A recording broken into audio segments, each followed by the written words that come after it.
everyone, and I'm happy to see you virtually again today. I'm really looking forward. I have to say that it was a very nice session yesterday, and I appreciated a lot all of your input in the Miro boards. It will help a lot also for the reporting. So indeed, welcome again. Are there any follow-up questions of yesterday? For you to know, I have looked at the questions you've put in the chat, and I will come back to them in this presentation already. So, but any other input questions, things you would like to say for today? Go ahead. Check.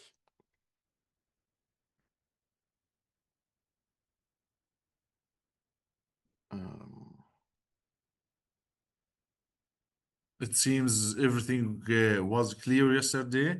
And just to remind them all about you, maybe the documents you send it to them, they yes, can download it easily if they need it for their courses, for their projects, for their, interest as well. So they will be having it. And this, absolutely. after this session, we will be sending, the recording and other documents and materials. Yeah. Exactly. So what I'll do after this session is I'll manage the two recordings. I'll cut I'll cut it to the right size, and I will also share the presentations already with you in a PDF format. And then, of course, a little bit later there will be a report, and we will also send a form for evaluation purposes of the session. Voila. If there are no immediate questions from yesterday, they can still come, of course, in the breakouts later today, or also through the chat. So I will monitor again the chat. Of course, everything that will be asked as questions on the chat, I might not be able to answer it today because of a lack of time, but I can still see how to catch up some of these things in the report, for instance, when we go forwards. Today we are in the third session, but just to give you an overview first, where are we? Yesterday we talked a bit about definitions, we talked about objectives, we talked about key stakeholders within higher education institutions and outside higher education institutions, and how to design virtual exchanges and virtual mobility.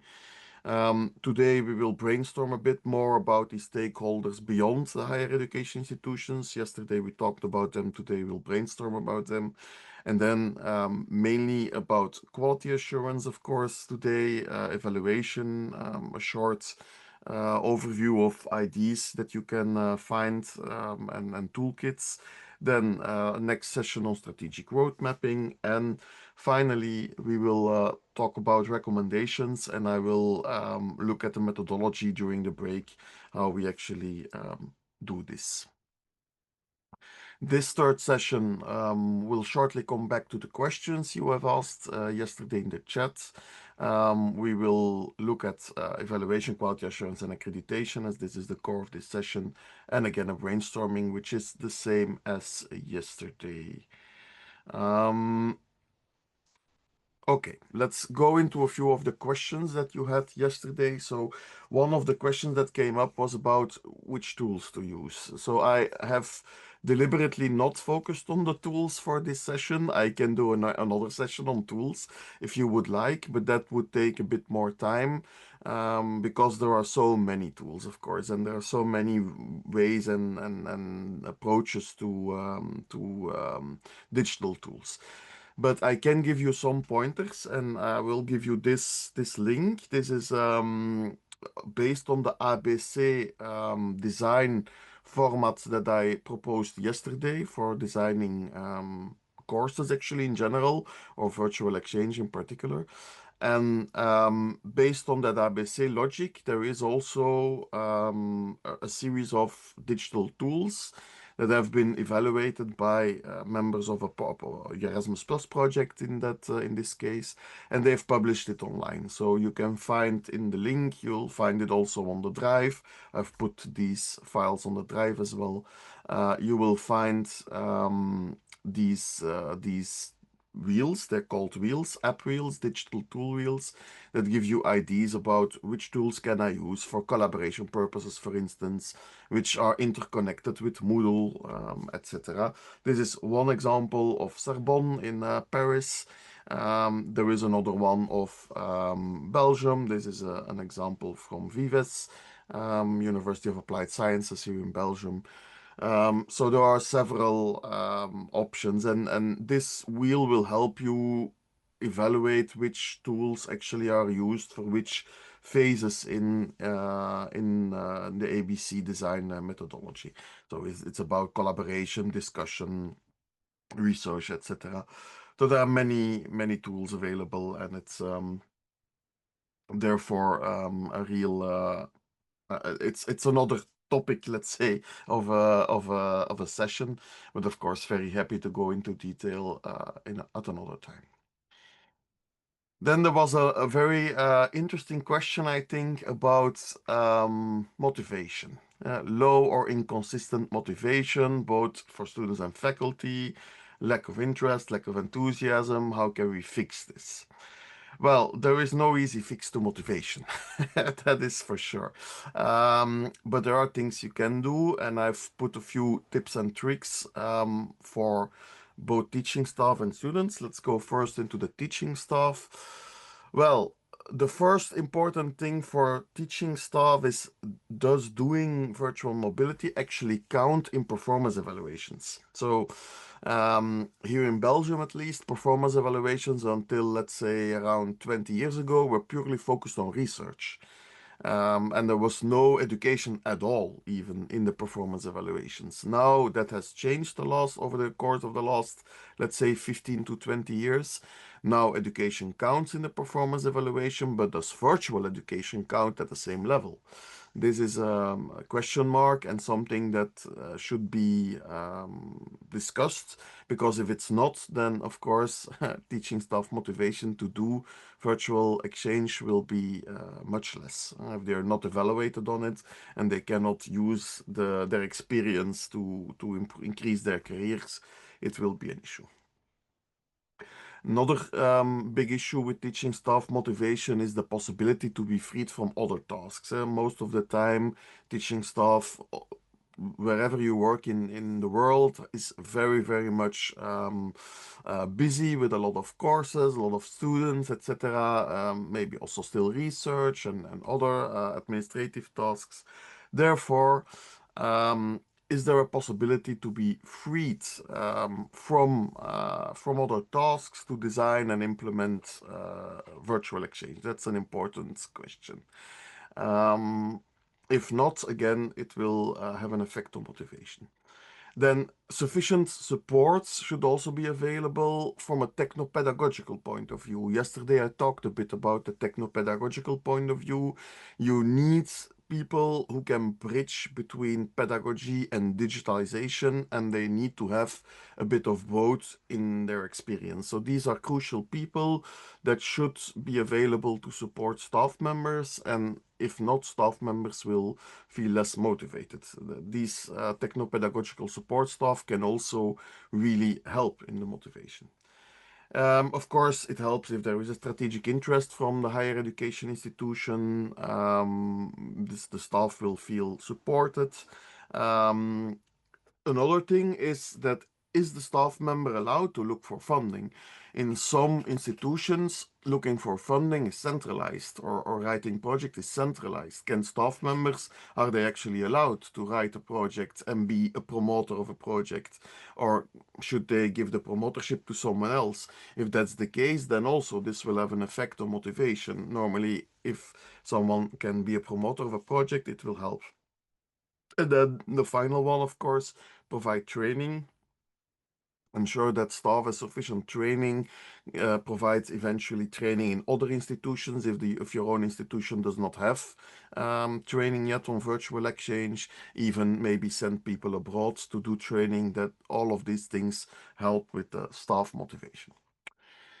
Then student motivation, we already talked a bit about that yesterday as well with the student ambassadors. You can find student ambassadors that have done virtual exchange and actually make them make them motivate other students.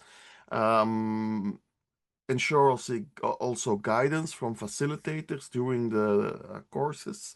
This is very important. These facilitators should, if possible, be trained on multicultural settings and conflict resolution.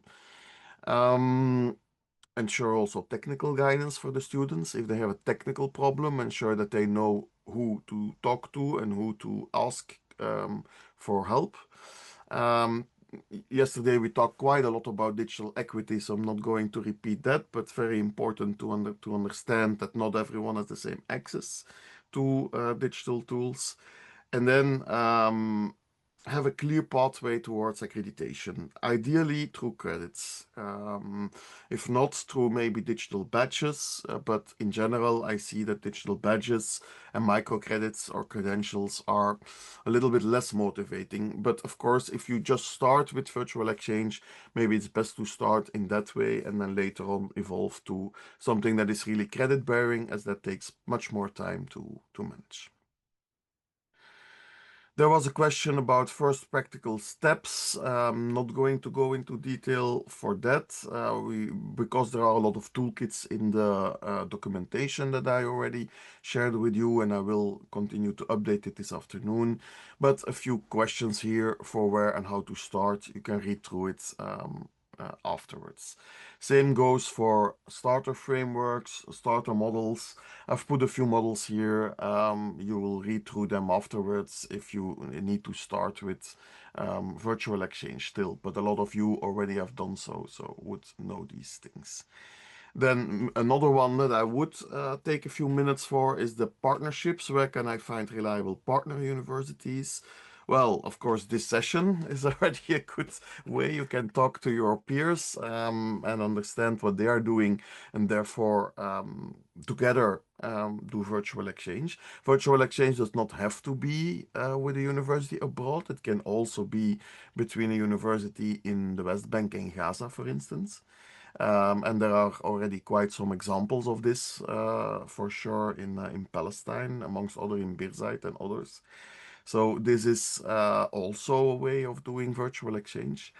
Um, is if you look on the international side, do you already have an existing international partner in other things, for instance, in research or in maybe other types of projects where you can also work with to build a virtual exchange with? Another approach would be to join existing partnerships or existing higher education institutions in the region that already do virtual exchange, maybe in Jordan, for instance. That's also an option, or in Egypt. And joining existing partnerships can be a good way to get to know the concepts. Also, you can have a look at the list of already approved Erasmus Plus virtual exchange projects. Can you join any? Is there a team that you also want to explore, or is it based on a location? Is maybe a higher education institution close to you already in these virtual exchange projects? I have put a list also in the documentation of all the approved projects until now, so you can have a look, and the ones with Palestine are added in yellow, so you can have a look in this list to see, okay, are there any projects that are of interest to me, and can we maybe join one? This Then, is you upload it to the documents as well, yes, yeah? Yeah, okay, yes, good. Yeah. it is in the list. So you'll see in the documentation there are several folders, and one of the folders is project inspiration and lists or something. I don't remember. Let me check exactly how I call the folder. 1 second. It's called, let me see, project examples and lists. Voilà.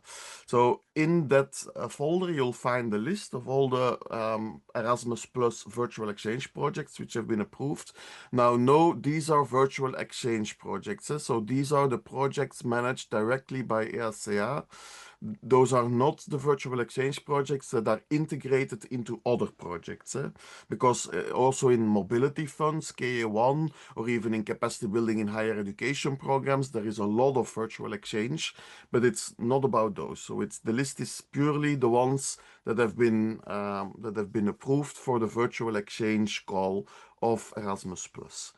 And in the same folder, actually, you'll also find an example of a project that has been approved. So I found of one of these examples that I give you, I actually found their project proposal fully online. So I've put it there as well as inspiration that can help you as well to build your projects. Then, of course, another way would be to go to conferences. There is a yearly conference on internationalization. It's a lot of people. There are thousands and thousands of people. Next year it's in Glasgow in the UK, but they support Palestinian participation, even with partly scholarships. And last year in Gothenburg, it was in September, a few months ago, I was there, and there was a networking event especially for Palestinian participants. So it might be also a good way Did we meet there? sorry? Did we meet there? I was there as well. You was there. We didn't meet. Yeah, okay. It is there were so many people there. Yeah, It's I a, know. and also I decided to come. Let's say our organization decided to come very late. So I hope next year we can actually build a Yeah, better presence. I hope so. But indeed, I think it's a very nice conference now to go to. And maybe good to have other people join you there next year. Right. And then, of course, talk to you. I think Amir, the Neo can also assist with searching for partnerships. I think in this case. Sure. Do you want to add something, Amir, from your side? No, no, I mean, it's very important tips how we can really establish the connection. And I believe many of our colleagues at the international offices, they already have a strategy in terms of how they can collaborate with different partners. And what we do here in the Erasmus, such a session is so it's important because we know each other. And this is a very important Exactly. thing to walk internally. And nowadays we have kind of a joint session about different Erasmus schools with Jordan, Okay. and invite you to attend because this is very important. And today it will be about the vocational, the vet. Cool. Okay. So where you can Perfect. meet some partners for my colleagues in Palestine with the Jordanian partners. This is important. For the summit, normally we encourage our partners to join as well Uri Summit. Uri in Oh yeah. Turkey, this is big summit and we have discount for Palestinian and we will be having booth. And for Okay. To know. for the other thing, different summits, normally we join this year. Yeah, we've been in Gothenburg. It was really good opportunity Yes. for the EAIE, and I already shared the contact with my colleagues. They already in contact with them. What we do normally, and this is for you, Jan, for example, last time we had virtual kind of a seminar, contact seminar with a Turkish university. It was really Yep. interesting for our partners in Palestine to meet with Turkish peers. And next week we will be having one in Irish. If you are interested, I mean, my colleagues and they still didn't sign up, they can do it. So such an activities, it helps, in different actions, not only Erasmus, beyond Erasmus. When we speak about virtual, it's not True. only the Erasmus one. I remember in Birzeit University, we had cultural virtual things between Japanese university and our universities. So it was really good for students to meet and to discuss different ideas. So I think this is a good venue to see how we can develop, in more details. Thank you. Thank you. Yeah, absolutely. Yeah, what you say is true. Of course, it's way beyond only Europe. And I will give some examples in a few minutes for the US as well. So yeah, absolutely. There are much more opportunities out there than only Europe. Okay, these were the questions that were in the chat yesterday. So let's now start with the topic of today. I will mainly give you some pointers because this is not an easy subject, to be honest. The evaluation, the assessment, the quality assurance, and then the accreditation. Um, Evaluation. A very nice guide that is also on the documentation, of course, as everything I show you, is the Ikudu, sorry, evaluation toolkit. It's an Erasmus Plus capacity building in higher education project together with South Africa. And they have made a very, very nice toolkit on evaluation where they've put two, let's say, methods of evaluation at the forefront. The first one is a reflective journal. A reflective journal is something that students use to reflect upon their virtual exchange or mobility experience and to reflect on their learnings, and can then be evaluated on, for instance, regularity, on knowledge and understanding, on communication, etc. So there is a way to evaluate this, and in the guide, you'll find a whole series of reflection questions for the students and some ideas on how to evaluate this as teachers. Um, just a showcase of how you could, for instance, design an evaluation. Evaluation always has to be quite broad, so you could say, okay, I have four types of evaluation. These are my weights. You'll see here the percentages of the weights. I have, for instance, the first one, a group policy brief. Students in group have to make a policy brief and they have to write it together. And then this policy brief is graded by, for instance, teachers that are in the program. They have to make a digital portfolio individually, the students, and that is then, for instance, graded by facilitators that are there in the course. They have to write reflection vlog, which is a pass-fail thing. So they get all the points if they do it and zero if they don't. And then there is a peer review, for instance, of some activities in the program, where at least two peer students have to grade one student, and that is then also taken into account. As I said yesterday, if you do peer review, do take some time to train the students to do peer review, because peer review is not that easy as it sounds.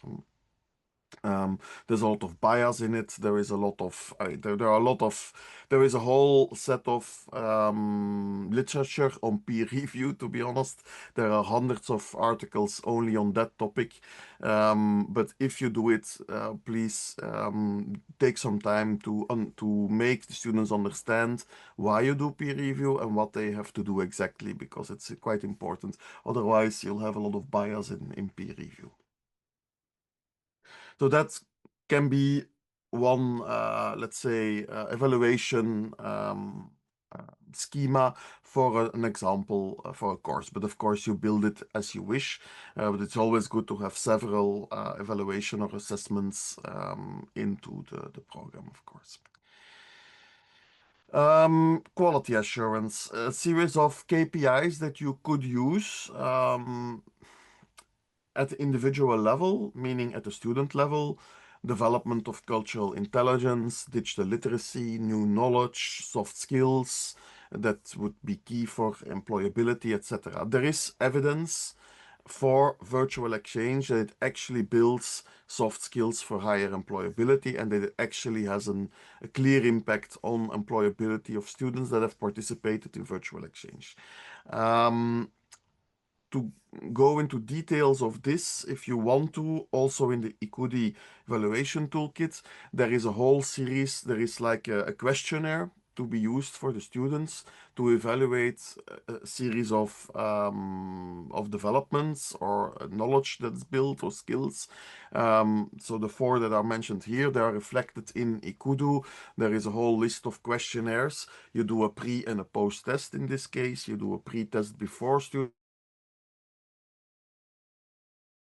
a post test afterwards with similar or the same questions, and then you can evaluate the development of skills or knowledge during and due to the course. That's at the level of the individual, but also at the level of the sessions themselves. You should evaluate user friendliness, communication, satisfaction, both with the facilitators, the teachers, student engagement, the use of the tools, quality of the language, maybe English or other languages, technical difficulties and how they have been handled, and then, of course, recommendations for a next version of your course. These are all KPIs that you could use. I've taken these out of an article that has used all these KPIs to evaluate in a very let's say broad way their course. But then a bit in more detail, how to organize evaluation by the students of the courses. As I was saying, a pre and a post test is important, of course. Um, I take out this initiative. It's a US-based initiative, the Stevens Initiative. It's a very interesting initiative as well, purely and uniquely focused on virtual exchange. And they have spent, I think, the last data, $48 million in grants for projects on virtual exchange. So it would be worth looking also into their funding mechanisms. And they have a very interesting documentation on the website, and they have a toolkit for evaluating virtual exchange. Again, also on the documentation already. They have, for instance, an appendix that's focused on survey items for pre and post tests. And so you have quantitative data for student surveys and skills improvements. But also you can have qualitative data. For qualitative data, they do semi-structured interviews and they give feedback on the course, and they have a protocol for collecting this qualitative data as well that you can plug into your own virtual exchange courses. And so these protocols help you to really get evaluation going much more quickly. I would say for evaluation, don't reinvent the wheel too much. These both the ICUDO toolkit as well as the Stevens Initiative toolkit, they're very well built. I've shared them with you. I would not say build. Of course, you have to adapt it to your own context. Always, evaluation is not copy-paste work, but still, it is a very good basis to start for the evaluation.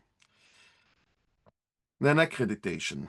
I'll give here the example of Belgium. Belgium meaning Flanders, because there is in Belgium it's a very specific case of we have two separate education systems based on languages. There is a French-speaking and a Dutch-speaking one.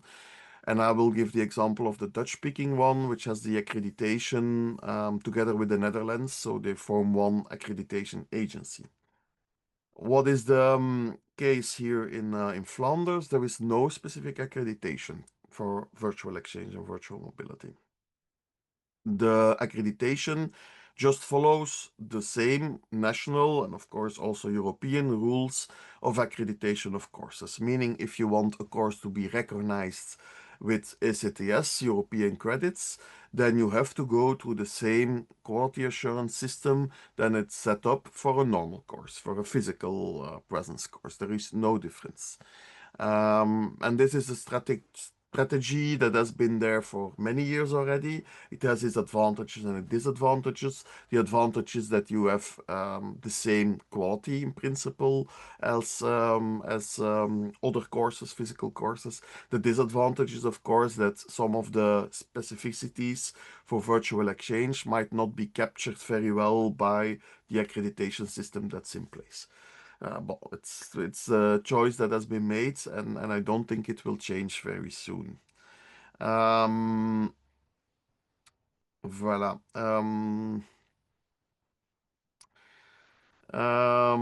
Yeah, then what has been the case last time, and that is a few years ago now in 21, 22, after the COVID crisis, was quite interesting. NVAO, which is our accreditation agency in Belgium and the Netherlands, they made actually a system-wide analysis of internationalization in the curriculum. And I think this is very nice literature also for you to read, certainly if you're working at the management level of universities, because it evaluates a few of the internationalization practices of Flemish institutions. And it gives some tips and tricks about how to deal with internationalization. And given it was just after the COVID crisis, a lot of it is about virtual and digital mobility, digital exchange, etc. So this is an interesting topic, and this is the way also our accreditation agency deals with these things. So when there is a topic that is interesting throughout and requested throughout, it will be taken up as a specific topic and there will be a system-wide analysis. So they will not look into very specific course modules, but they will look into the more general system-wide approach. Um, Again, this report is shared as well, so you can have a look. Joint degrees, interesting, I think.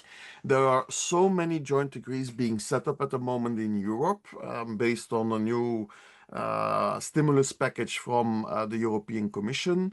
And there are so many difficulties with these joint programs on accreditation, even in Europe, because there is this unified credit system in throughout all of Europe, but it is still not enough to have these joint degrees. There are still a lot of legal issues, and therefore the accreditation agency has actually decided from January 26 onwards, they will actually have a monthly Ask Me Anything session about joint degrees and how you can deal with the issues, etc.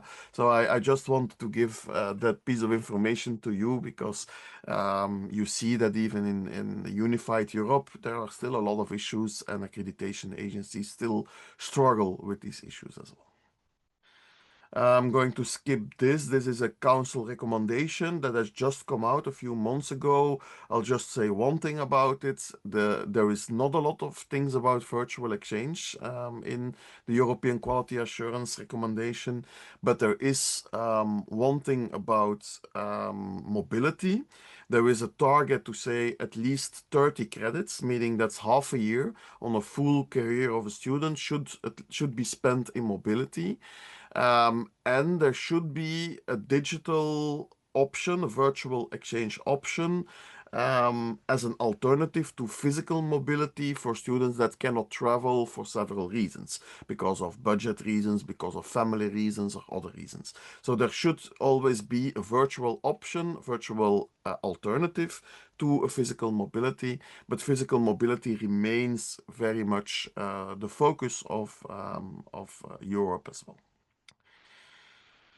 Okay, some challenges. There are national regulations that sometimes create barriers, and sometimes there are actually limits on recognizing fully online credits in certain even European countries, and they're sometimes still seen as inferior to normal physical in-presence courses. This is, of course, not the right way to go and should be dealt with.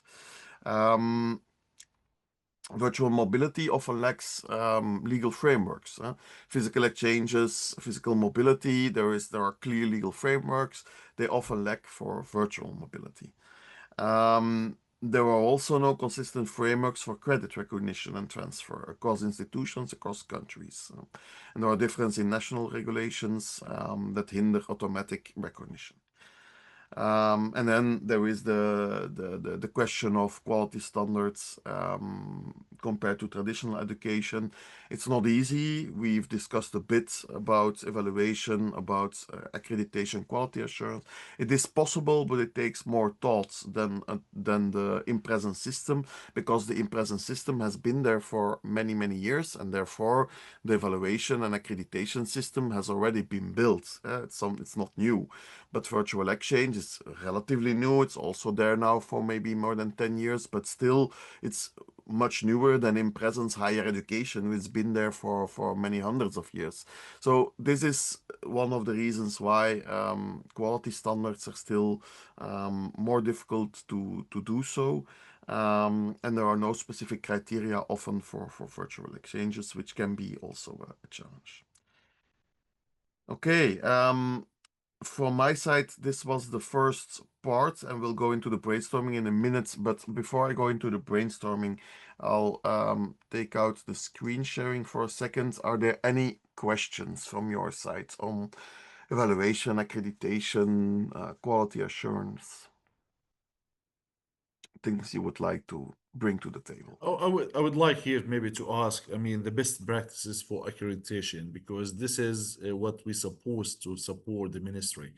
And because the ministry, like yesterday, we heard from the representative, they are working on kind of bylaws of let's say it like e-study, electronic e-study, something like that. But Mm, for virtual mobility, still they are hesitant to mhm, have any regulation. Until now, many students, for example, they ask us about virtual degree to some extent if they mhm, follow some master degree outside virtually, it's not mhm. recognized. You know, No, I don't know about the best practices, how we can really support the ministry in that. We should no. be, I mean, clever in a way to put such a regulation as well to support because it's allowed since COVID for our university to teach online for our students. And for international student, we do have some courses because now international student they can't be in country, so we teach them online, and we taught online for our student in Gaza as well as a West Bank Yes. University, and this is what our colleagues in Gaza University they do right now, and they can share some experience. I see some people from Gaza but about recognition and the kind of such a courses according to our bylaws, we don't have it. I don't know if you have example of other countries where they can have, part of how they can really recognize such a courses about Mhm. accreditation, and Yeah, this is very important and it's very tricky at the same time. I agree. Yeah. I can answer partly, but it's like I already said a bit during the presentation. So in Europe, the approach to recognize virtual exchange is not to discriminate against it. And I think that is maybe the best approach also to take for the moment, in the sense that uh, virtual exchanges or virtual mobility should not be seen as inferior to either physical mobility or normal courses. And I think that is the most important part now for the ministry. It's to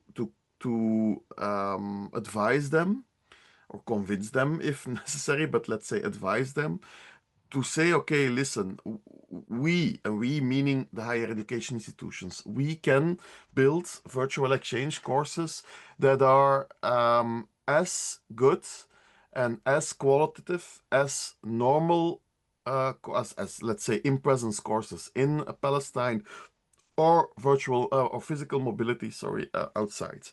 And I think that is the basis of the way also things are being dealt with in Europe. But it's not very easy. I think that is the most important part, to ensure that the ministry sees virtual exchange or supports, let's say, virtual exchange even as an alternative that is at the same level and has the same value as physical mobility. I think that is the discussion to have. It's not an easy discussion. As I was saying, in Europe, the accreditation system does not differentiate between virtual exchange, virtual mobility, physical mobility, or in-presence courses at the host universities. So it then, of course, depends on what you see with or how you implement virtual exchange or virtual mobility. Is this within a curriculum that already exists of a higher education institution? In that case, it might be easier. But the case that you've indeed mentioned, let's say a virtual master's course somewhere else, yeah, that's a whole different ballpark, of course. If it's a completely online master's, yeah, that requires probably bylaws, to be honest. So I think it depends a bit on how you want to integrate, or how we want to integrate virtual exchange into the system. And the one does not preconize the other. I think both of them are necessary, to be honest. It's not that you do the one and not the other. You can do both.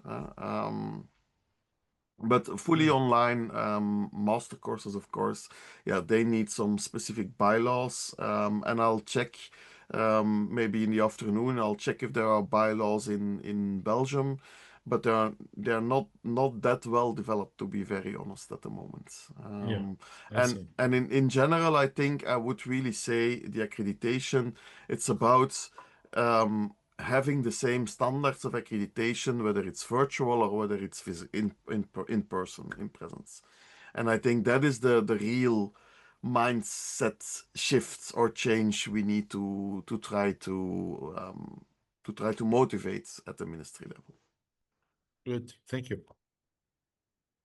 Other questions or inputs on this important question? If you allow me, and Go ahead. I think it's what we are doing now is trying to advocate for having virtual exchange part of our universities and our system, let's say. So what is we will be doing now when we go to the breakout rooms, we will be adding who is we should be addressing to explain our ideas, how we can enhance or put it on the table the accreditation for virtual exchange program, right? Exactly. Yeah. No. Okay, I just want to make sure that I'm understanding correctly. Yeah. Thank you. So we leave the discussion for the rooms and they come back, with Yeah. some Yeah. ideas if they are in. Yeah. Thank you, That's Bayan. also good. Uh, Um, I see some hands. Maybe yeah, you would like. also, Yeah. yes, go ahead, Dr. Niveen. Yeah. Dr. Naveen, yes, please.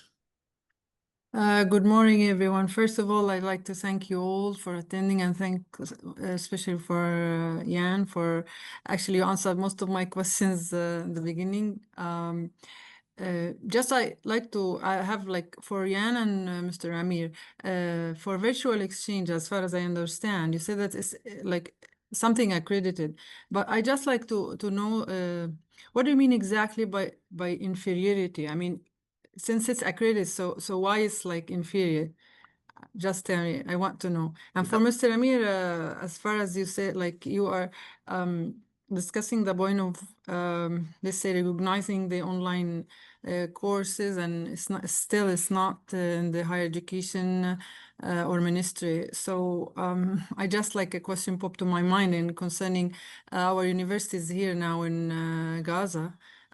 So what's the case? I mean, we're working fully online. I mean, since the beginning of whatever happened. So, is it like something still is like negotiable about accrediting the courses that we are teaching, Yeah, yeah. or Thank you, what? Dr. Yeah. Naveen. Yeah, this is why I said, if you allow me, yeah. I mean, for our students following our courses at our university, either it's hybrid or blended or physical or online, it's recognized, so no worries. But the issue, we don't have regulation for our student if they would like to follow, a full degree virtual from Egypt, from Europe, from Belgium. Is it recognized or not? So this is the question we Oh, always okay. ask it to Thank the you. Now ministry. it's But for clear. our Yeah. student, we Okay. don't have any issue. During COVID, Okay. they allowed university to teach. Until now, some universities, they Uh-huh. moved in the West Bank as well, not only in Gaza, to online teaching because, the checkpoints and the situation. And for example, some university allow for the master level to have kind of 30% of their study online. So that would be fine as well. Yeah. Okay. Thank you. yes, thank you. And to add to that, so what my point was about inferiority is that of course if it's recognized, it's at the same level. But to get it recognized, sometimes I have had occasions where I'm talking about Belgium, where the accreditation agency um, still has issues with recognizing,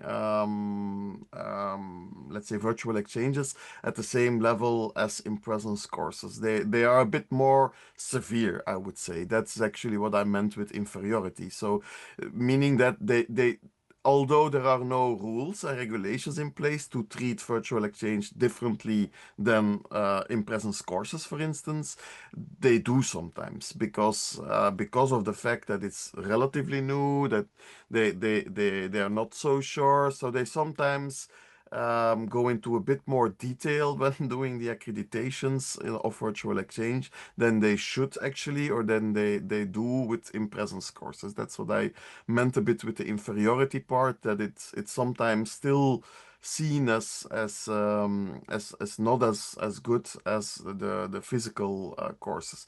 And I think that's mainly because it's still new. One on the one hand, and on the other hand, it's also because it is true that virtual exchanges and virtual mobility do demand a bit more thinking actually and a bit more planning than traditional in-presence courses. Again, for the reasons that yeah, we've been doing in-presence courses for a long time, but online courses need another approach, and this approach needs some thinking. So that is why I think there's still a separate treatment. But okay, let's move into the breakout rooms. I'm going to Thank you, yeah. Actually, I asked because I see it's the opposite in our case. I mean, when we have something like or a course with European universities, so it's kind of like we look up at it, and mostly students they are like proud of doing such thing, and it's like kind of superior. It's not like the case, so that's why I was yeah. asking. Thank No, you. no, absolutely. And to be very honest with you, I think that Europe has a lot to learn from Palestine in that Okay, perspective. No, okay, no, thank very you. honestly, I do think, I mean, of course, in Europe, there are a lot of these courses already, but the way it's been approached in Palestine, especially the last couple of years, I think there is a lot to learn from it in Europe, to be very honest. So. Thank you. Okay, let us move into the groups. I'm going to check. Let me see. No, 1 second first, maybe indeed to give the brainstorming again. So, what are we going to do? Just as has already been mentioned, we are going to indeed brainstorm about which are the stakeholders that you see important beyond your own institutions now to build virtual exchange. How should you build this, and how will this work? What are the roles and responsibilities of other stakeholders in implementation and budget? And what are the roles of other stakeholders in accreditation and quality assurance? In the next session, just for you to know, in the next session, we will focus on recommendations for policy at the institutional level and for policy at the national level. So this will be for the next brainstorm still. But this brainstorm is first about, okay, which are the stakeholders that are there in the Palestinian context beyond the institutions themselves? What are their roles and responsibilities for implementation and budget? And what are their roles for accreditation and quality assurance? And we will do the same groups. I will check. Is Mr. Mahdi there today, actually? I don't know. I don't see his name, but No. maybe we can ask people to moderate the session. Yeah, Uh, you are in that first group, Amir, so you can organize the moderation, I think. okay, good. And then in the second group, it will be Mrs. Hiba who is with us for the moderation, and the third group today will be Mrs. Bayan, who already gave some input for the third group. And I will, as usual, put the links and fly in and out of the groups to see how it goes. We will have, let's say, maximum, I would say, 30 minutes. We're a bit over time, so maybe 25. Let's say 25 minutes for the brainstorming. I'll open the rooms and then see you there. Come back, most of you. People are still incoming, so we'll wait for a few seconds. And sorry again, I had to cut a lot of conversations short again, but don't worry, we will go into another breakout room very soon. So it's only a few minutes, and then we go back into the breakouts for the final discussion before we put together all the recommendations, I would say.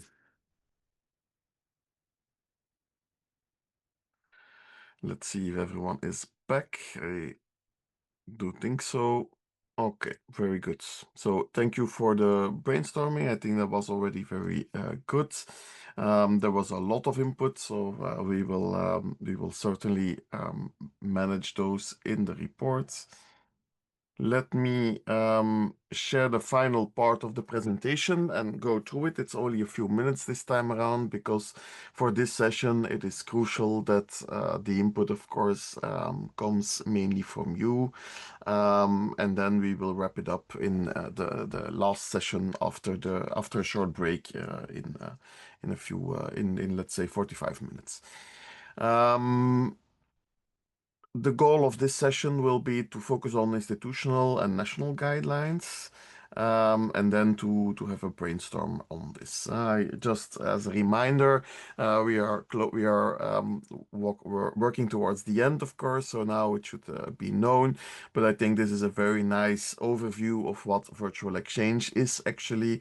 It's an overview of the Stevens Initiative again, and I put it here just to remind about the initiative. They have actually a very nice page on impacts with stories of students that have followed virtual exchange and what it actually meant for them. So I think that is a nice way on their website to have a look.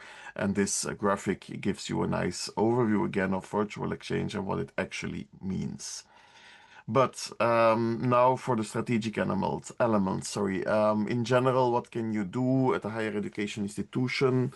Well, some strategic coordination is necessary, of course. You need to have human, economic, and IT resources, meaning that you need people in research offices, in techno-pedagogical offices to work. Um, Accreditation and recognition is important at your institutions, of course.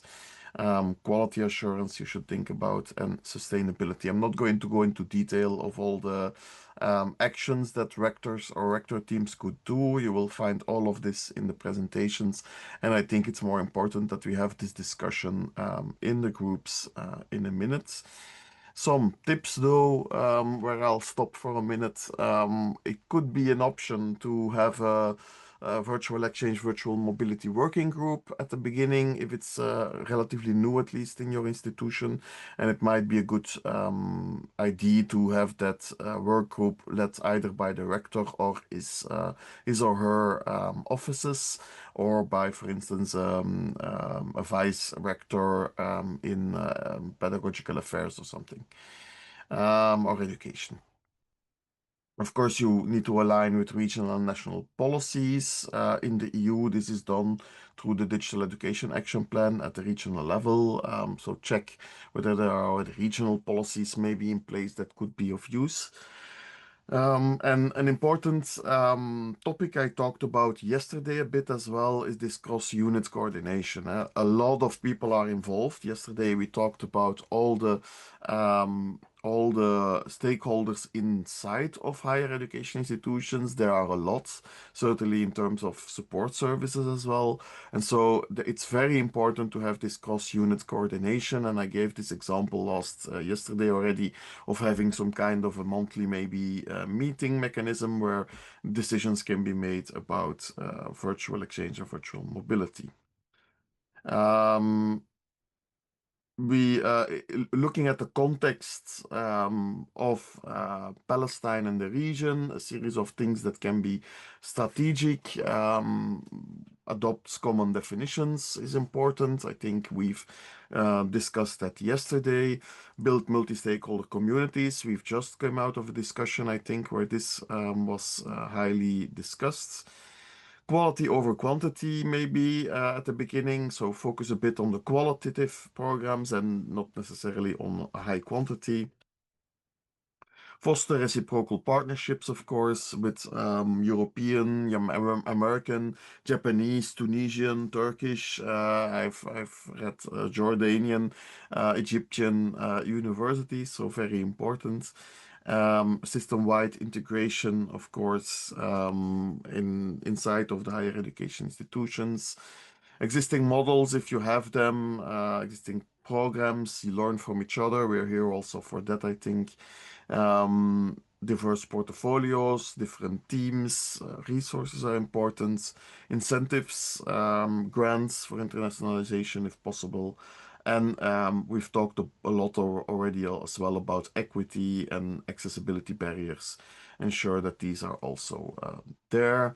Not going to go into detail of this slide, of course, but it's just all the recommendations that the report on the right has actually given to the European Union. It was a report from Erasmus Plus Virtual Exchanges. You'll find it on the drive. But what is relevant on for Palestine, at least from what I know, again, adopt a clear definition, integrate references to virtual exchange in existing strategies. I think this is also important, and we talked a little bit about that as well. So ensure that virtual exchange is not something different or in any way inferior but is actually taken into account in all the relevant existing strategies. So maybe it might be strategic to add here and there a sentence in existing strategies to ensure that virtual exchange and virtual mobility are fully integrated into the system. If possible, a multi-year virtual exchange program would be nice, of course. We can take the example of the Netherlands that we discussed yesterday. They had for 10 years this program to focus on virtual exchange and had some funding as well that they distributed through the higher education institutions and then learnings at the general level. So I think this is a nice example that you can take, and you'll find it in the slides of yesterday. Funding mechanism, therefore, not only for the virtual exchange itself, but also for the digital equity, devices, mobile data, vulnerable groups. And very, very important, the facilitator and teacher community should be grown and nurtured. Okay. Actually, we're already at the brainstorming phase because I did not want to go into much detail of this phase. I think here it's much more important that you all get to know each other and that you have a very good discussion on this. So here we have two main questions. Your ideas for recommendations for institutional policies, meaning university policies, and your elements that you like to see included and your recommendations for national policies at the Palestinian level. These are the two questions for now, for the last brainstorm, before we go into a short break. I just want to stress so that the groups will be again randomized, will be the same facilitators as the first session. I would suggest the first few minutes, please take a few minutes for everyone to write the ID. So don't start the discussion immediately, but let everyone please put in their IDs, and I will, for a last time, show maybe the Miro board and how it works, just so that everyone is up to speed. There we go. So this will be the very simple Miro board for now. Your recommendations for policy at the university, higher education institution level on the left. You take individually one of these, let's say, a stack of these sticky notes. You pull it down and then you click 2 times and you can write here your IDs. So these will be the boards for all of you in the last brainstorm. Any questions about this? Any remarks, questions? And if not, I think we can deal with most of them in the groups. Feel free to, of course, discuss this in any language you want, but do please capture your IDs. For the first few minutes, first of all, everyone writes, and then during the talk as well, for the moderators, again, please put the IDs in the board so that we can build on those for the last session. Okay. Are If you no, going to pose the questions again on the chat? I can put them in the boards and on the chat. Yes, I will Okay, do thank you. that, but I'll first open the spaces. Oh, 1 second. I'll first open the spaces again. Let's see. I have 3 groups. Yeah, sorry. Voila. There are not that many people anymore, so every group will be 3 or 4. And let's go into the groups. There we go. We will slowly but surely start again, I would say. Give you a few more seconds.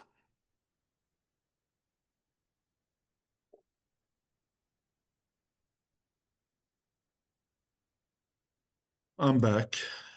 Okay, good. Think we can wrap up quite quickly, but I would like to open still a little bit of the discussion by the end, also to get some feedback, of course. Recommendations on institutional strategies and national strategies. Those were the main aims of the last session and in general also of this workshop, I think, the last 2 days. And then we'll have an open discussion on opportunities you have identified to increase actually virtual exchange. Of course, I'm not going to go into detail again. What I've done is I've downloaded the 3 boards and I've asked our dear friends at Artificial Intelligence to make a summary of your key recommendations. And here they are. Um, at the institutional side, on vision and governance, sorry, there is a lot to be said. I like there is the idea of to appoint a dedicated virtual exchange coordinator or team, including instructional designers and faculty champions. I think that's a very good one. Um, Conduct prior assessments to define problems and needs is also quite important. We talked about that yesterday as well. Um, Operate as a system if decisions are needed. Indeed, ensure that there is a system in place for decision making is very important at the higher education institution level. Then on the side of the recognition, the accreditation, mechanisms for recognition and accreditation at the institutional level, course reviews, of course, documents, success stories. These are, I would say, classical things, but important also for virtual exchange. Then series more. Faculty and staff preparedness was a big theme in what you have given us as inputs. Comprehensive training, of course, building capacity, also guidelines for ethical use of AI tools. I think indeed that is also something that is top of mind of many teachers at the moment. There is a lot already to be said on AI. Now that the topic has come up, I'll add a few things on the documentation drive in the afternoon. There are there's a lot of thought already going into AI in higher education. Um, Digital infrastructure and resources, of course, yeah, to do digital training in general and virtual exchange, virtual mobility in practice, you really need, of course, some digital infrastructure that is aligned with the needs. Need some resources, of course, also for sustainability. Maybe also scholarships for staff members to get trained on digital technologies, either within Palestine or outside of Palestine.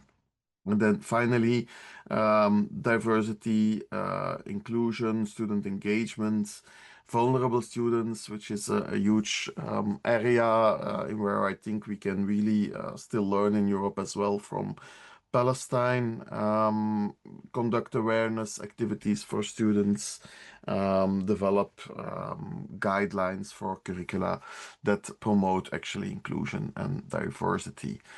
And of course, I will share all of this with you, so don't worry. On the national side, also a vision and a governance part, of course, a national vision with some strategic objectives. Maybe define some percentages, some KPIs at the national level, bylaws. We've already discussed, and in the report, I'll go into a bit more detail on that. Academic recognition and quality as well, national policy and accreditation, of course, a national quality assurance framework that is integrated with the in-person courses already are important. Then infrastructure, invest in the digital infrastructure, make sure that the higher education institutions can actually invest in this funding streams for affordable internet, etc. Non-travel costs, links to training would be important, support innovation and technology, of course. And then capacity building, partnerships, focus on these programs, maybe provide grants, establish a national partnerships platform would be interesting.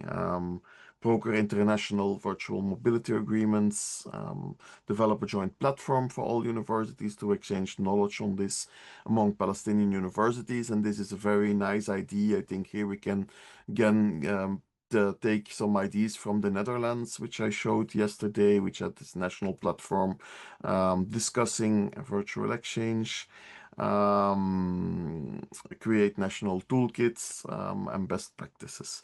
And then finally, in terms of internationalization and incentives, align the internationalization strategies to support virtual exchange and virtual mobility, include diversity and accessibility as a theme there, and provides also here national guidelines for responsible AI deployments. I think that's already quite a lot in terms of recommendations to work with at the ministry side, and we will focus a bit on the bylaws in the final report. Um, any questions or additions on these two parts? And what I would like to do for the remainder 15 minutes is to ask you where you see opportunities to increase actually virtual exchange within your institutions. What have you learned the last 2 days? What opportunities do you see to develop virtual exchange in your higher education institutions? I think that's a nice wrap-up discussion for the last 50 minutes. So what have you learned? How would you like to develop further virtual exchange? And I'll open the floor for input from your side for the last 10, 15 minutes, I think. Saba, go ahead.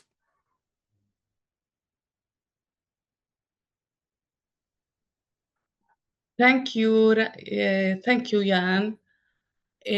I think since there is a lot of short experiences in virtual exchange, Mm-hmm. and there is a lot of success story. I think what we really need now is a pilot program. The Ministry of Higher Education should initiate full online pilot program for specific disciplines such humanities, administration, computer science, specifications that don't need a lot of practical side in labs. I think this kind of experience will give the Ministry of Education full picture the the pitfalls and the success of this kinds of program. Mm-hmm. Without doing this, the picture will not be so clear. So this is my I see that the Ministry of Education shouldn't be behind. Online education is the future, and there is a lot of success story. And there is a lot of very short programs that prove that this is fruitful experience for all. So why we don't make full program? This is my advice. Thank you. Thank you. Noted. I note down what you are saying now, every one of you. So I know it's a part. Okay. Someone else wants to add to that? Yes. Please go Dr. ahead. Osama. Yes, Yes. Osama Ullah from the Islamic University. I think not the Islamic University or the universities in Gaza Strip are completely destroyed, and we are in need of infrastructure for the virtual mobility and exchange. We need to build, I think, from the beginning, all the accessories that we can reestablish the system from the beginning. And I think this will be a good chance for us as universities to begin again as good universities that can continue in its good, let me say, level in its educations. To maybe build a bit on that, Dr. Bassam, what would be the let's say the first things you would do to rebuild this infrastructure? What would be like the first two steps, let's say, you would do? Think the servers, first of all, everything in the university is really destroyed. Yeah. The building, the machines, Mhm. all of the machines that are used for the establishing the model program and such things destroyed. And I think it's a good chance for us to reestablish this system again. And we need such a help from the virtual exchange to begin with our students in the future as Yeah. soon as possible. Yeah. So I know the first step is devices, let's say. Yes, yes. Yes. Okay. Thank you, Dr. Bassam, and also thank you Yeah, for you are being welcome. and Thank you. very much appreciated. Anyone else would like to give some inputs?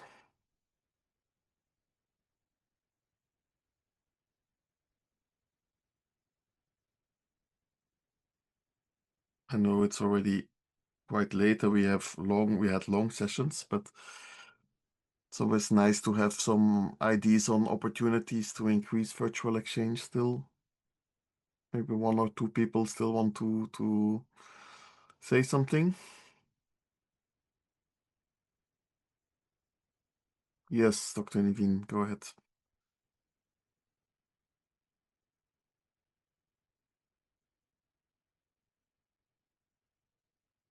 Go ahead, Dr. Niveen. Okay, thank you.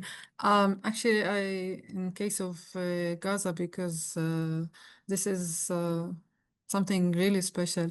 So I think this, as you asked about the opportunities, I think this could really help in supporting academic staff who have been either displaced or affected. So since we lost offices, labs, or even teaching spaces, I believe that virtual exchange can really enable remote teaching, can connect us with international collaborations or collaborators for research. And this, I'm sure, will help retain talent and prevent academic isolation. Mhm.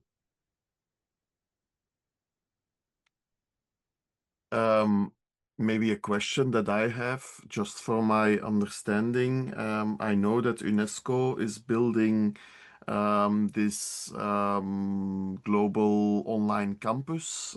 Maybe Amir, you know a bit more about that. Um, how would that be linked to, let's say, if the ministry would also drive some efforts? What would be the linkages between what UNESCO is doing with their online campus and what eventually a ministry could be doing? Is there some clarity about that or not really? I mean, what the UNESCO is doing is to facilitate the things for universities in Okay, collaboration with different universities. So they okay. are not replacing any university, No, of course. but still they are kind of giving access to university student staff to use such a labs, virtual Okay. one. They equip it with equipment. So in order to kind of facilitating thing for students, and they provide Yeah. solar cells, internet connection, and where the student can do and follow their courses at different levels, and the professors, administrative, they can use such labs. So this is the main idea of That's things what in they order do. to facilitate things for the students. Yeah. Okay. Thank you. Clear. Maybe this is the first time to highlight that. For example, for our student in Gaza, they did the at school level, the final year of a school, all Yeah. exams virtually. And this is kind of a new experience in Palestine for a Tawjih. This is the baccalaureate before the university. So, because it has been hosted by Jordan and the servers over there, in order, kind of this international collaboration is important because if they do it in Palestine, maybe the hacking or something like that, they don't have it. Mhm. So they been to Jordan as well to guarantee as well the security things for the data. And this is very important, in terms of virtual. This is kind of what we learn on daily basis, how we can use this such tools, virtual things for university, for schools, and for everything. It's important. And nowadays, I mentioned that before, for example, a virtual fellowship. It's important for our professors in Gaza. Fellowship is important because this is kind of ideal way we support financially the researcher, the professors in Gaza because university they can't afford, the salaries. So some universities initiatives they provided fellowship virtually where they can conduct their research and then they can pay them. And similar things, our universities in the West Bank, they provided kind of special call for research in collaboration with Gaza professors in order, to support them with equipments, with, financial resources as well. So these kind of ideas we've been using for the last 2 years in order to support, our colleagues in Gaza universities. Yeah. Very good. Yeah. Okay. Any other opportunities you see to develop virtual exchange? I would like to give my experience Please do. in the work. Yes. I try to connect my colleagues in Jordan in order to continue my research because, as you know, everything is destroyed, nothing to do here in Gaza. And really, I am very happy with this connection with my colleagues. We did good project with my colleague there in Jordan, in one of the universities there. And I hope that in the next future, maybe we will publish one or two papers from the students that they really finished their work during the war, let me say, in this war. Yeah, that's very impressive. Thank you. Yeah, yeah. You are welcome. Thanks. Anyone else would like to? But I would like to add one thing Go more. ahead. What about the chances, the opportunities that we can contact also with other colleagues in Europe? Because as you know, the facilities there is more, and also equipments there more sophisticated, and we can do, let me say, high level projects with our colleagues there. Although I have one of them, I'm really contacts with him most of the time, and I hope I can travel there. I have about 7 months to spend there in Zarland University. Hopefully in the future, more projects with our colleagues there in Germany. Okay. Other facilities, let me say a combination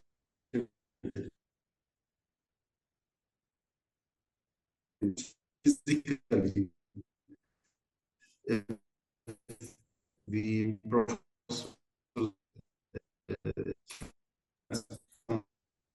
Dr. Bassam, the internet connection, I don't know if it's at my side, the internet connection is not really working well. Yeah. maybe you can put a few ideas still in the chat as well, Dr. Bassam, because indeed the last I think 30 seconds were lost in connection Hello, issues. hello, Dr. Ian. Yes, go ahead, Dr. Uh, Mohammed. Yes, okay, just I want to raise the issue. yes. Apart from the destruction that happened to all Gaza universities, I think we need to bridge the what we call it the digital gap. Okay, some universities are leading in digitization while other universities are not. So Mm, this is one of the challenges I think we need to discuss at the national level. Okay, okay, bridging the what we call it the digital divide between universities. yeah, Okay, where all universities can equally compete on on the digital part. This is a very important issue, and we need to reach a time where where we have what we call it digital literacy. Digital literacy. This is something mm, needs time. Okay, because it will start with schools, with the universities. So mhm, okay, challenges and opportunities are intertwined together. Okay, digital divide in Palestine should be bridged, and we mhm, need to reach what we call it digital literacy in Palestine, okay, at the national level, not some yeah, universities, Berzeit universities, Najah universities, IUG in Gaza, for example. I don't just to mention, but we need all universities to lead or to be leaders in this because this is the requirement of the 21st century. Okay, mhm. okay. So this is my own concern at the end of this session. Yeah, that's a very, Thank you. very correct concern, I would say. And to give you an idea, because we always talk about Europe, but in Europe we have the same issue. It will be surprising, probably, or maybe, but it is very much an issue in Europe as well. And there is a big difference between Europe in Belgium, the Netherlands, France, and Germany, and Europe in Poland or Greece. And this has pushed the European Commission as well to do these European University Alliances. They are actually designed what you exactly say, the digital divide between universities. Well, there is a divide on digital, but there is also a divide in many other things, like, for instance, in access to Erasmus Plus or Horizon Europe programs. And so these European University Alliances are actually designed to buddy up, if you want, universities that are a bit more advanced, could be in digital, for instance, with universities that are a bit less advanced. And so through this buddy system to actually help each other or lift each other up. That's the better way to say it. And I think that is a very nice model that we can also look at for Palestine because so this problem is not it's not specific for Palestine, but it is a huge issue, digital divide between institutions and actually between people. And yeah, there are efforts needed to deal with this. I fully agree. And I've been working quite a lot on that actually in the past. So I do know the issues there.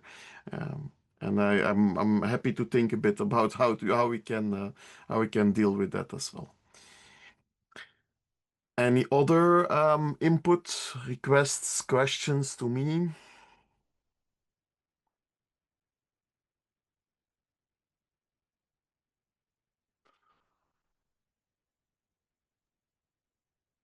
If they don't, Jan, maybe it's a good opportunity to thank you all on behalf of our colleagues. And I would like, in your name as well, to thank all participants. And we will be following by email, kind of evaluation survey and other documents by email.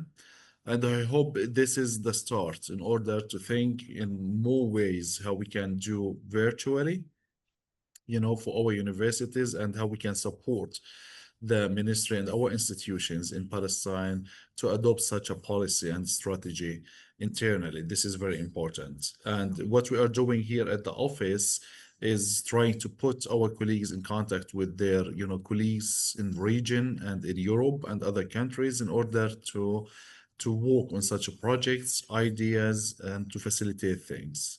So thank you again, and it was, it's very interesting, and I see some. Yeah, this is okay, not for all. It's important as well to link our colleagues together because ideas it comes, between groups. This is very important. Thank you very much.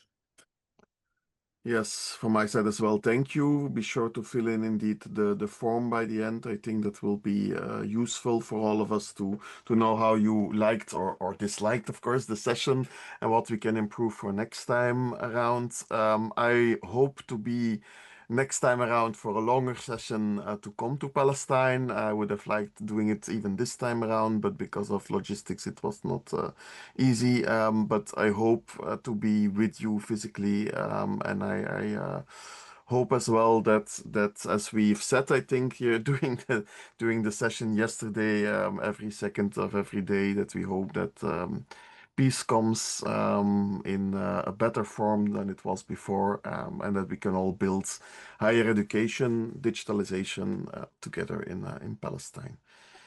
Voilà. That from my Put in the side. chat our email address. If they need anything, they can contact us and our Facebook and office page, so they can check it. And if they would like our colleagues to follow up on some matters and ideas, so we'll be ready, to support and help and discuss. Thank you very much. Thank you very much. Bye. Thank you all, and have Thank a you nice day. all. Thank Nice you Thank you all. very much, Dr. Thank you all. Jan. Thank you Thank very you very much. much. Bye.